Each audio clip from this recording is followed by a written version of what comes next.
What's up, guys? I know I'm Johnny Boots, and somebody asked me a very good question.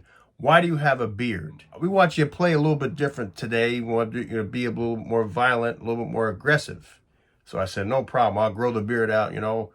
And I'm Italian, so I like to wear my crucifix, because it's how I was raised. I'm Catholic, but also in Hollywood, they don't want any jewelry, no jewelry.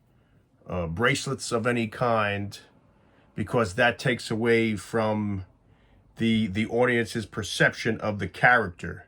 So if he has a beard, he looks more aggressive. He's more rough. If he's clean shaven, which I'll show you in just 5 minutes, that perceives the character to be younger, more innocent, and the lighting could hit the face a lot better than the person having a beard. And the emotions could be read faster for the audiences. Somebody, it looks a little bit younger, the audiences right away will believe them. It just the way it goes, because I really hate clean shaven. I really do. For the past 6 months has been clean shave.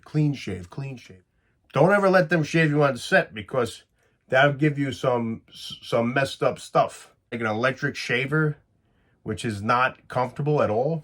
But I was always wondering, I was like, why do they want us to clean shave all the time? This is not a period piece.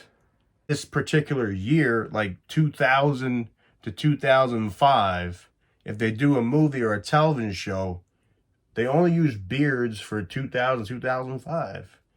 Look, you gotta shave. You don't want to shave, you don't have to work on this project.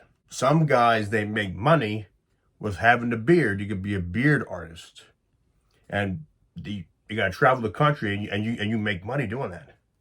So I feel sorry for these guys, because they show up on set with these big beards, and they tell them, "Oh, go home." With the hair situation, they'll just basically spray it. They'll just spray my hair. I'm pretty easy, I guess.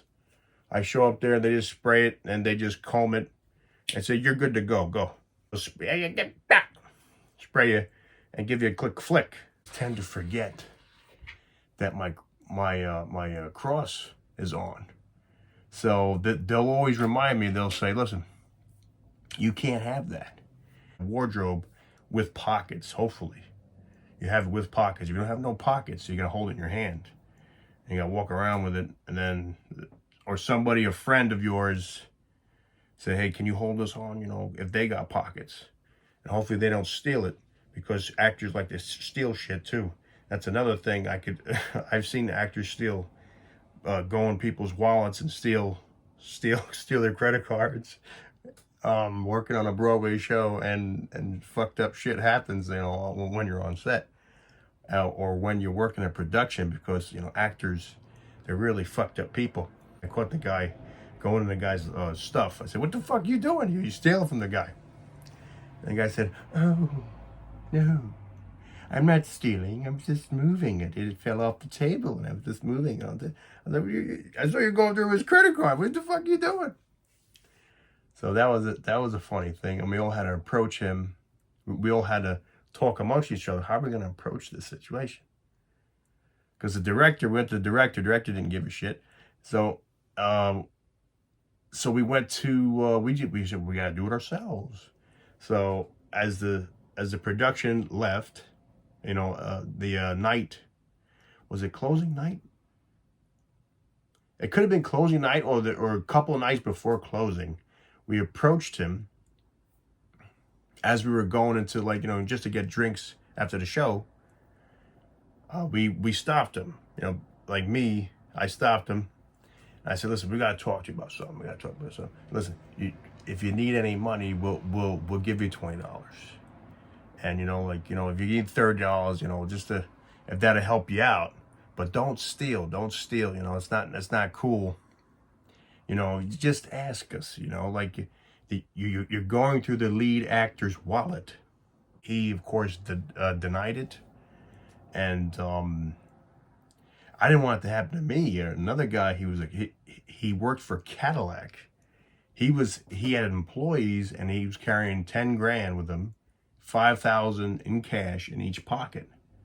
And he had a Rolex that he had in his left pocket too. So he would say, "Holy shit." So he would go through his pockets and say, "I have employees I have to pay. You don't understand this. When I change my clothes, thank God I don't change my pants." And he was like, he was an older gentleman. And I remember he was from Bronxville. And he was trying to pick up this girl that was married in the cast. Her name was, began with a J. And he was buying her roast beef sandwiches with extra beef. He's like, "This is my girl. My girl, I'm buying a roast beef." And he thought that was his girlfriend, but, she was married and she didn't want nothing to do with him. But she gladly took the roast beef sandwiches. Yes. Listen, there's a guy going around stealing. So be careful. Hide your pocketbooks and hide your wallets. Or, bring your money on with you. Because every production I do, I don't care how big the budget is, I always have my wallet or my valuables on person. You don't leave it unattended, no matter who's watching or what. I do not trust actors. I don't trust comedians. You gotta really, like Stone Cold Steve Austin, DTA, don't trust anybody. Because Hollywood is a dirty fucking business. Yeah, so I just feel fresh as a baby. And even in the Navy, I used to have to shave 3 times a day. So they would always say, like, "Well, when did you shave?" I said, "I just shaved this morning, Master Chief." "Go in there, shave again." You got a thick beard?" I said, "Not particularly, Chief." "Shave again." All you gotta do is put some water on it and just and run the blade on it. Just run the blade over it. You drop it, give me 50. Oh, you brought it now. You brought it. You gave me 60. You brought it. Guys, Johnny Boots here from Brooklyn, New York.